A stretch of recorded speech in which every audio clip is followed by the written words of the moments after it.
একটি ছোট গ্রামে সাইদ নামের এক মানুষ থাকত। সারাদিন মাঠে কাজ করত, কখনো ইট ভাটায়, আবার কখনো রিক্সা চালাতো। সূর্যের তাপে পুড়ে যেত শরীর, হাত ফেটে যেত। তবু তার মুখে একটাই কথা, আমার ছেলেটা যেন কষ্ট না পায়। ছোট ছেলে শাকিল পড়াশোনায় খুব ভালো।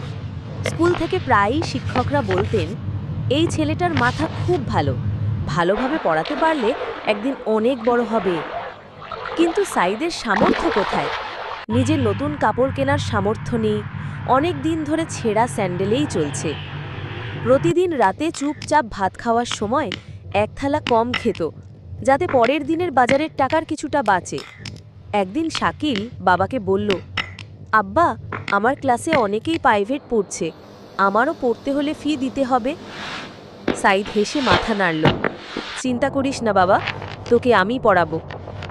সেদিন রাতেই সাইদ আরও 5 খুঁজতে বের হলো। দিনের বেলা মাঠে কাজ, রাতে রিক্সা চালানো শুরু করলো।